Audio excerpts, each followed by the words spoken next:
Good morning, my friends. Happy August 20th. We're going to talk a little bit of business here, talk a little bit of fun, talk a little bit of shop, talk a little bit of business. If you are watching live, please make sure you drop a note in the comments, if you would, please. And if you're not subscribed yet on YouTube, that would really help our brother out. So if you're watching on Facebook, I appreciate you being here.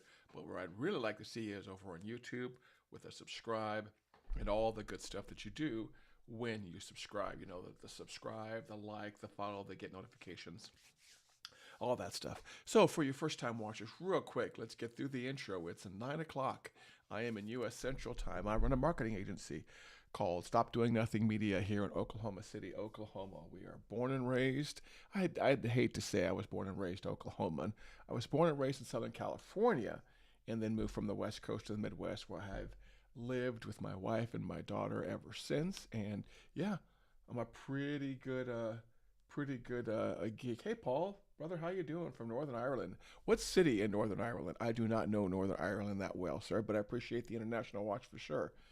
Ireland's always one of those cool exotic countries that everybody wants to visit, including me. All the lands, the Scotland, the Ireland, well, you can't do the one with France. There's no France land. Deutschland, maybe Deutschland at some point in time. I guess that's Germany. But yeah, I'm kind of curious what city, Paul, and I really appreciate you watching. For those of you, again, who first time watching the show, I always assume there's first timers because there always is, especially if you're listening on the podcast or if you're watching the recording later. I go live usually once a week, Wednesday morning, and we talk about usually a business topic, really more high level kind of strategy, not high level the CRM, which I could also talk for hours about, but high level strategy and things you need to do to grow your business, to scale your business, to have more fun, to free up your time. And I talk about these topics because I have been through most of these issues. Belfast, there's a popular name right there, Paul. Thank you. Now I know what you're talking about, Belfast.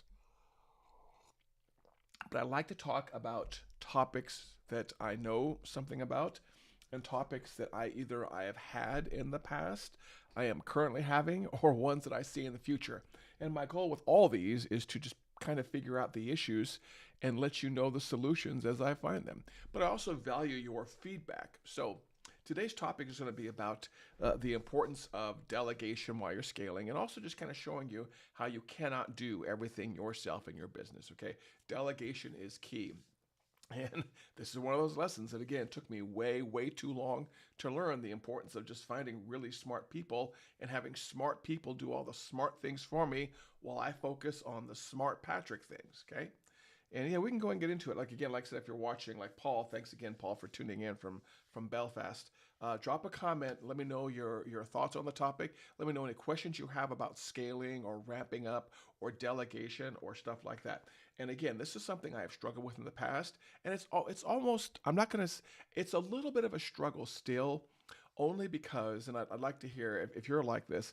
I'm very particular on how I like things done. Okay, there are plenty of things I do, technical skills I have. Let's just say one of them is working in the high level CRM for our clients.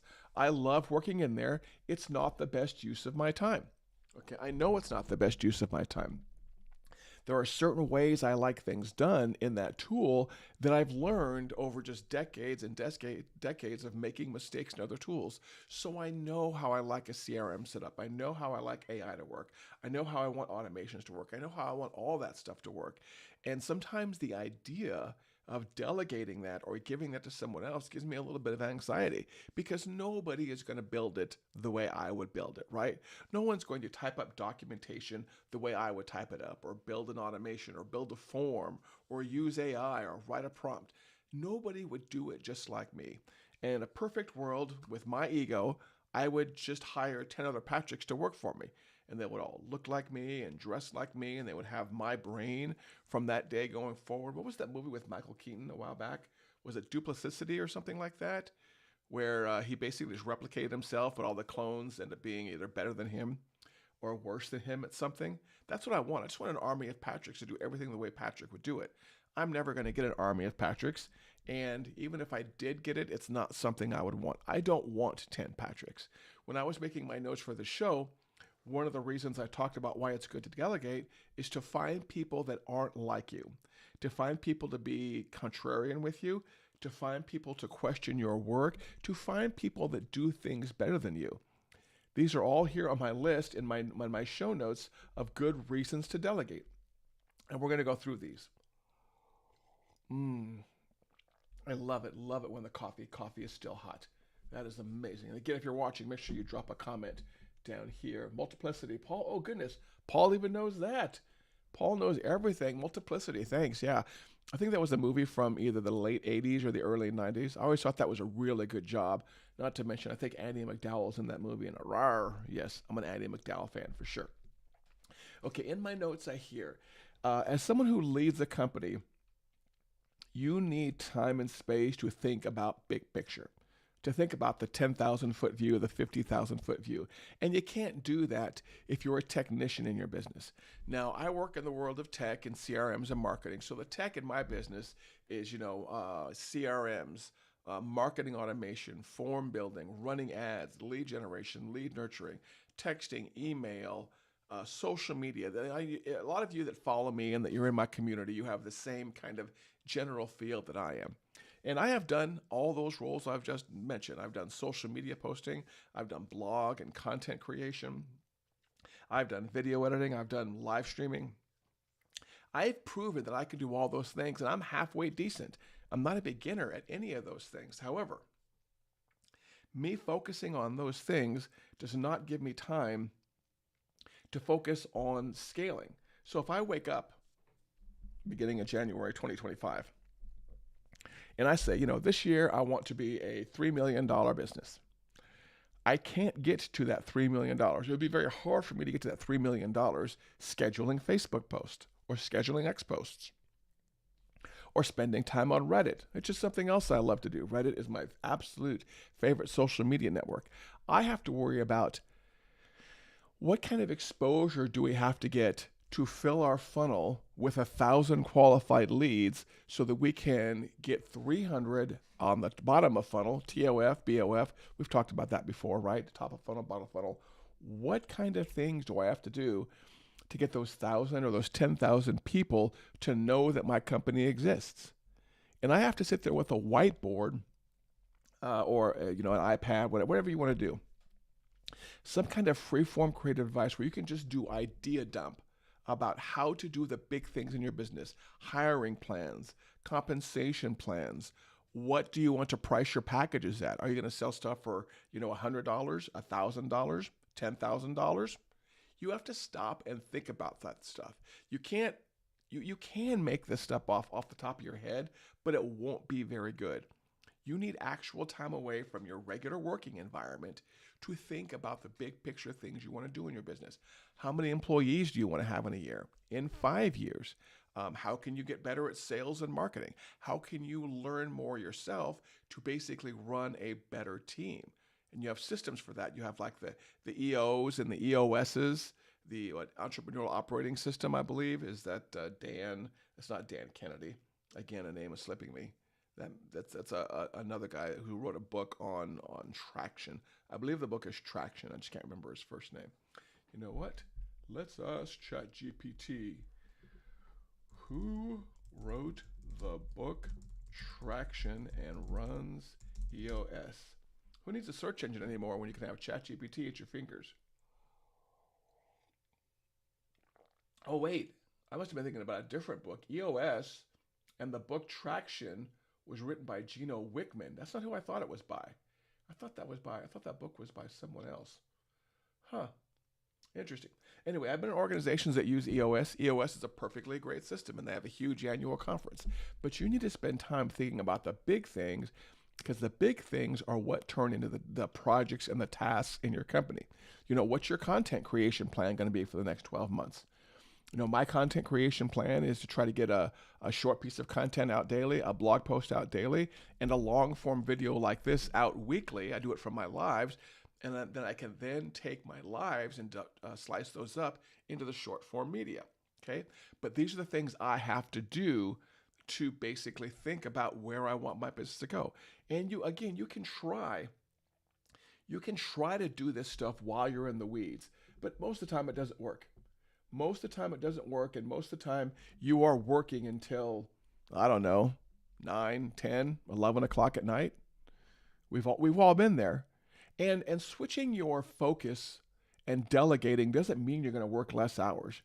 It means you're going to focus your time on the higher value items. And this one may be a little bit sensitive because, goodness, I just noticed my camera really zoomed in there. And again, for those of you who, oh, wait, there's another comment here someplace. See, Michael Copeland, Mr. Copeland, Brainiac himself is online. Thank you for tuning in, Michael. Sorry, I just saw that comment down there. Let's talk about money for a little bit. You always hear that you should be doing, the $1,000 an hour task, not the $10 an hour task. And I always have felt weird saying that because it almost makes it seem like somebody who does the $10 an hour task isn't worthy of a $100 an hour task or $1,000 hour task. That's not true. There are things we do in our business which are very high level strategy, plotting, scheming, thinking about big picture type of stuff. And there are the day-to-day stuff we do, doing a social media content update and hitting post, editing a PHP file, writing a blog post. These things have different value because they contribute different value to your business. If you pull yourself away for a week once a quarter and you start thinking strategy and marketing, those are things that are going to make your business a lot of money. That's why those are $1,000 an hour tasks. Creating a blog post, whipping up a social media graphic in Canva, those are things that need to be done, but people aren't going to pay you $1,000 to whip up a really great Canva image, okay? That is just lower level value work. And I don't mean the person that does the work is lower value or the work itself is lower value. It's just, it's less of a revenue generator inside your business. Okay, that's what I'm trying to say is these are the people who do the $10 an hour tasks are bringing value, but they're not bringing as much value as the manager who separates himself, like I said, once a week, every quarter, and just thinks about strategy and big picture and looks at where the industry is going, and then comes back from the Motel 6 on the high mountain and says, okay, this is what we're doing for the next quarter. Okay, so again, don't think I'm trying to insult people that are doing that lower level work. It's just what value does it bring to the business? In my notes here, I have you are the main one charting the course of your business. Every business, like your life, should be a journey. You have a starting point, a midpoint, and hopefully you have lots of midpoints, and then eventually, you might ramp down if you sell your business. But you have to be the one making that journey. When Monday morning comes up and you're standing in front of your team, either on Slack or in ClickUp or on a Zoom, you say, this is where we are going. Okay, I'm an aviation person. So before I get in an airplane and, a Cessna 172 and start flying around, I will obviously sit at my desk or even in the plane for a little bit and say, okay, here's where we're going. And then everybody else around me kind of helps me get there. The controllers help me get there. The guys fueling the plane, the other controllers en route, the controller at the landing airport. But I am the one that determines the journey and the path. And I always think it was interesting. People that don't know a lot about aviation think that that basically there's controllers on the ground and they tell you what to do and you have to obey. It's actually kind of the opposite. The person in the cockpit is the one that has ultimate control and tells the controllers and stuff what they want to do. And if you change your mind, the controllers have to adapt. You very rarely get in trouble in aviation. Here's something that you may not know. You very rarely get in trouble in aviation if a controller on the ground tells you to do something and you choose to do it your way. Why? Because you are the pilot in command in the plane, and you are the ultimate one who is responsible for the safe execution of a flight, especially in the world of commercial airlines. No one's going to question, nobody should be questioning what a captain and a first officer are doing when they're flying around a plane full of an A320 full of passengers versus the controller on the ground giving them directions. If he says, you know what? I want to turn left. I want to turn right. I want to climb. I want to descend. Everyone's going to say, well, okay, that's the direction you're going to go. Here's how I can help you get there. Okay? It needs to be that way in business too. You need to be the ultimate one guiding things, and everybody else is there to contribute to your path, to your journey. Again, it sounds like I'm doing some monarchy things or some king things. No, you're the one driving the business. You're the one paying the bills. You're determining the vision and the future and the path your business takes. Another good reason you want to delegate is, guess what? Here's a really hard truth that a lot of us don't like to hear. You ready? It's just sip worthy. You are not the best at everything. That's hard to hear. It even gets me a little bit tense. I have a delegate ego. I know I'm very good at lots of things and I like them done my way, but I'm not the best. I am not the absolute best person in the world at Facebook ads. I'm not the absolute best person in the world at SEO. I'm not the absolute best person in the world on, website hosting or how to set up WordPress. And I don't want to be. I used to want to be. When we first start out in our business, we want to be the best. We have no choice to be the best. I really feel these days, starting up a business and you have to, fire up a website and someone says, oh, go get a WordPress website. And you're like, okay, I've got a WordPress website. Now what do I do? Oh, hire someone to work on it for you. Well, I don't have the money, so I got to do it myself. And all of a sudden you're like, oh, I got a theme? What the heck is that? And plugins? And every small business owner who has a WordPress website has basically had to become an expert, at least at a medium level in WordPress. Because when you want to change something on your website and it's 3 a.m., there's nobody sitting around waiting for you when you're a very young business startup or a solopreneur. Let's take a break here and see what Michael has to say. Ooh, look at this. Michael's dealing with some shiz here. I agree. The biggest thing I need right now is fulfillment partner or hiring. Goodness, you know what, Michael? It's kind of funny. Disappeared. I fulfill marketing and agency work for a lot of other clients, but I am in the process of hiring more fulfillers, if you will, because we just can't keep up in some of the issues I said here. But getting back to what I was saying here, you cannot do everything well. And that's a bitter pill to swallow sometimes, especially for a techie who's used to filling out or who's used to doing everything. And leave me a comment if you find this to be true. As a techie, I can solve almost any tech problem out there. I've had to figure it out on my own because either other people I work with didn't want to or didn't have that problem-solving skill. And so eventually, for a small business, you end up becoming like an all-in-one expert. You're the guy who can fix the WordPress problems, the MySQL problems, the CRM problems, the HTML problems. You just become that person. So by default, everyone dumps stuff on you and you are the resident expert. That doesn't make you really good at everything. Okay?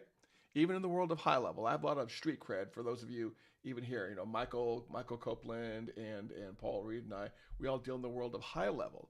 And these are two brilliant guys. I know I'm pretty darn sharp, but you know what? I may not be the best at all parts of it.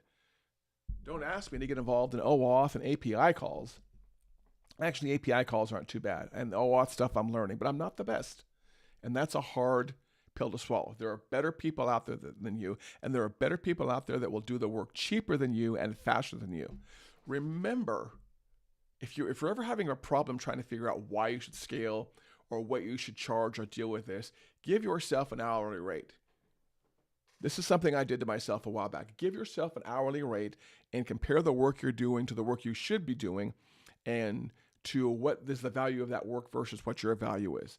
This is a very high number, but a while back, I just started charging, if you want just a consult with Patrick, I'll give you a 2-hour consult for $1,500 on any topic you want. You have to buy 2 hours, and you can use them in any order you want. Okay, that's my price.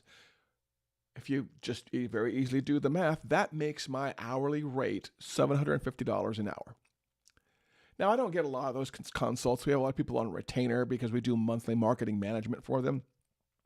But yeah, whenever I have to pay attention these days whenever I'm looking at working on tasks is to remember that if I'm messing around in a settings.php file for WordPress, I'm getting paid, $20, $30 an hour, and I'm worth $750 an hour. And I know I'm worth $750 an hour because I have no problem getting those consults. Okay, people will gladly pay that. because I give them a lot of value. I hopefully give them, $1,000, $2,000 worth of value for every $750 they are spending with me. So just think about that. You are not the best at everything, and it's also not a good value for you. If you've got people working for you that make that you're paying them $200 an hour, you should not be having them do $25 an hour tasks. And someday we can get to a whole discussion about scaling down. Let me see, let's get rid of this comment from Mr. Copeland, and let's put this one here. Add to broadcast. And actually, let's make sure, I want to keep this comment up. Let's go find Mr. Copeland's comment and make this visible on all scenes. Can I do that? Visible on all scenes. It may be, you know what? We'll put this up here. Oh, look at this. I love tech. We'll keep your comment up there for a while, Michael. I had to do the video work over here. So Mr. Copeland says, so true. I can do it all and have a very high standards, but which is my problem is hiring. It's a personal problem, self-limiting belief. Brother. We all have it. I kid you not when I say I'm scaling right now. In one of my mini Mac screens, I have a Mac and I use the whole screen thing. We can have several virtual screens. So I've got several virtual browsers. Someplace on one of those things, I've got an Upwork job I'm out there hiring for. I'm looking for a very particular skill set. So I've got like 12 or 14 candidates I have to go through. And the self-limiting belief, anyone who says they don't have self-limiting beliefs is full of crap.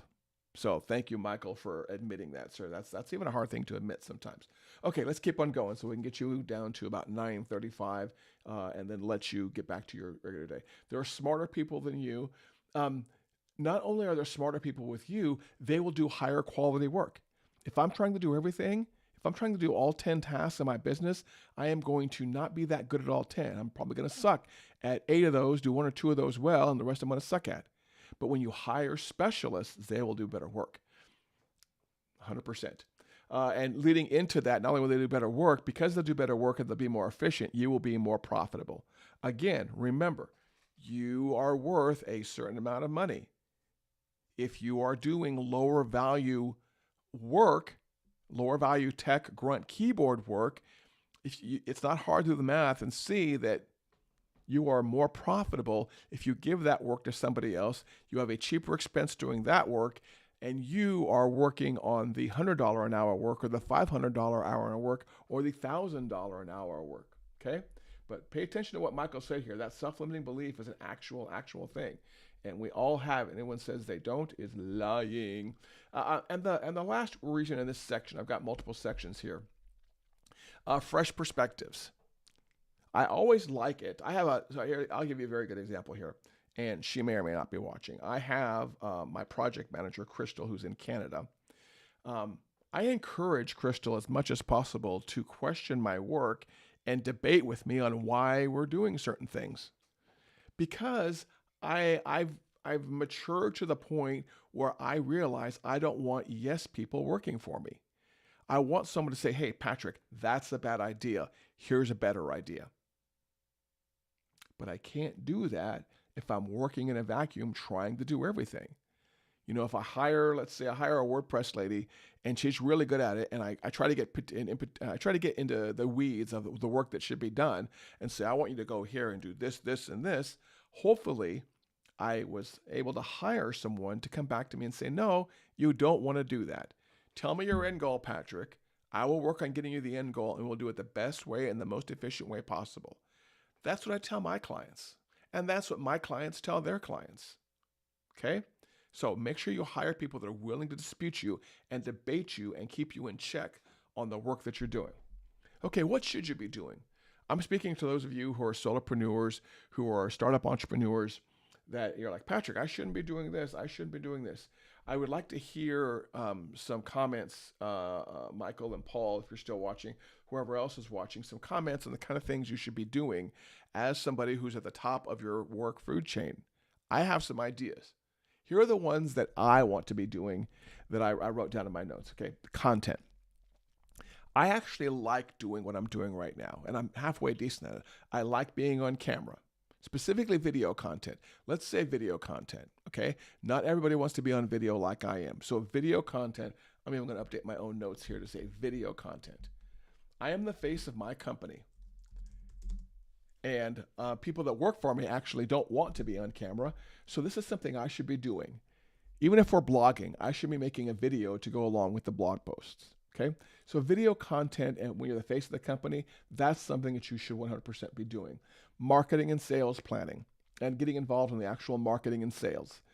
You eventually, hopefully, you're going to hire a sales team. So you're going to have salespeople who are good at the psychological side of sales and will help you close better, but you should be involved in the marketing and sales.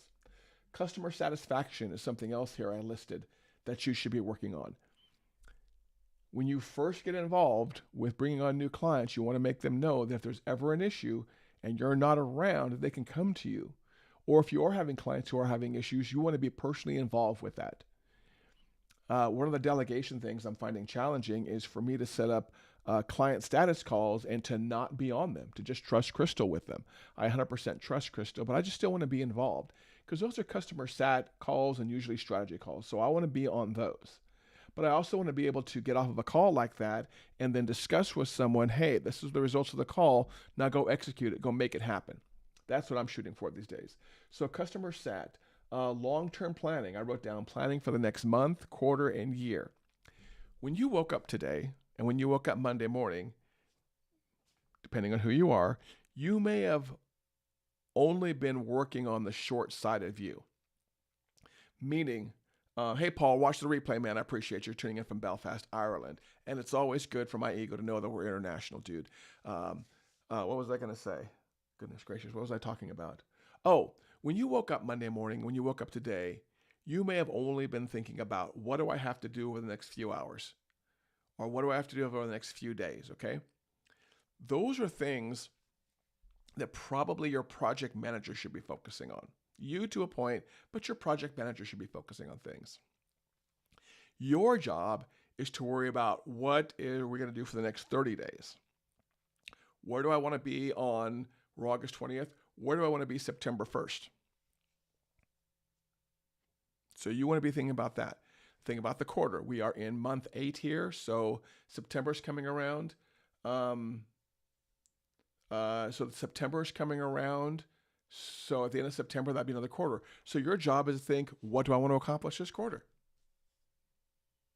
The year is 2025. We are 8 months and 20 days into 2025. You should be thinking about where you want to be at the beginning of 2026.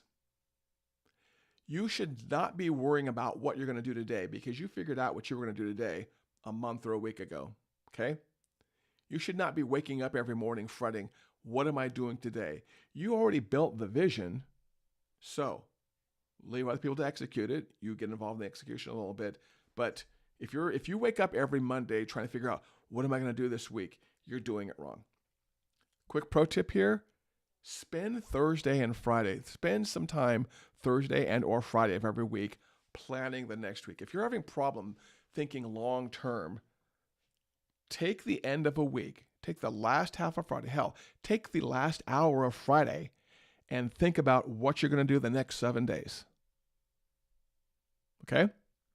Just take the end of Friday. That's the beginning of long-term planning right there. Eventually you'll get better at that and that will become, repeatable, and then you can work up to 2 weeks, you can work up to a month. You can work up to a quarter, you can work up to a year. But if you're having problems seeing all the stuff I'm talking about, I swear, put a recurring appointment at 4 p.m. or 5 p.m. on your calendar for every Friday. And from that time, pull yourself away from your computer and think about what do I have coming up Monday, Tuesday, Wednesday, Thursday, Friday of the following week. Oh man, as usual, I got way into the deep here. Let's wrap up the last couple of points and then we'll talk some more next Wednesday. Planning for the next month, quarter, and year. We talked about that. Customer sat. Again, these are things you should be doing. And I would remind you that to treat your plans, your long-term plans, as a project in your business like anything else. So in my ClickUp, we use ClickUp here for project management. I'm starting to so I have an internal area and a client area. And then we have a chat for each one. So I'm starting, if you were to look into our project portfolio, you'd see that there are internal projects down in the client area. Okay, you want to treat internal projects just like client projects.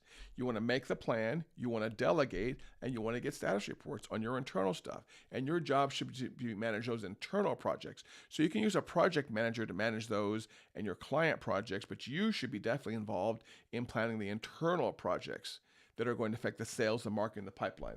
Let's check on what Mr. Copeland says here, and we will get off and let all of us get back to work. So Mr. Copeland said, I should be directing AI agents, directing the team, creating content, vision, and goals. Yeah, 100%. Michael's got this on lock. You guys take some lesson from Michael, especially that last one. Directing the team, creating content, vision, and goals. How much revenue am I going to make this quarter? What's my profitability going to be this quarter? How am I even going to measure that? Okay? I'm a big fan of executive dashboards.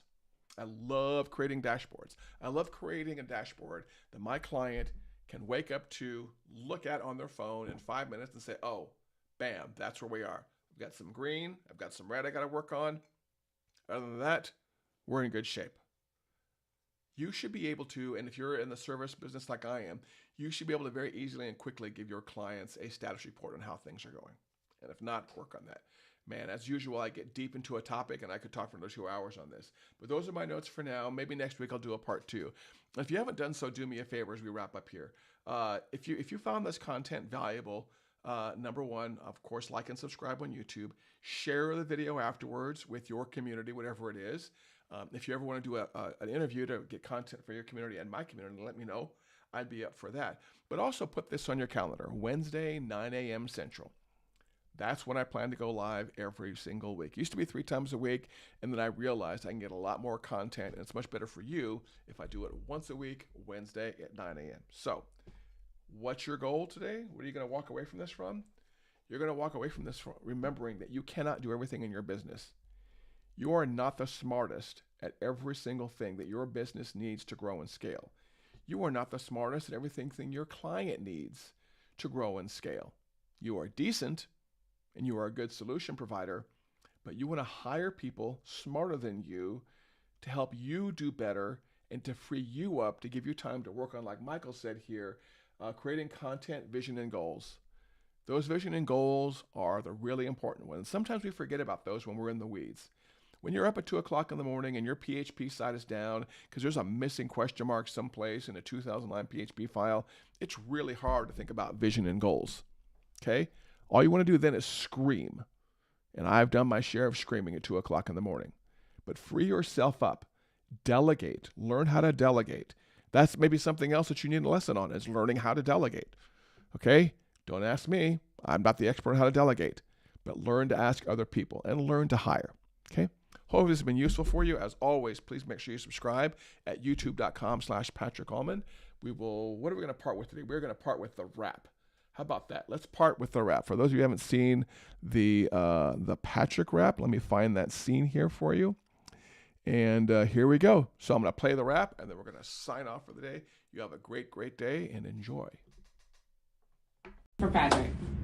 Stop doing nothing, kick it into action. Hit that subscribe for your boy Patrick. Hop into a live and see the value packed in, charging more up front while building out the back end. Cut from a different cloth, styled in a different fashion. Niches be tripping, find yours and then cash in. GHL badass, grow and get another SaaS win. Don't know how? Just hit Patrick up and ask him. You guys have a great, great day, and we will see you next Wednesday. Take care.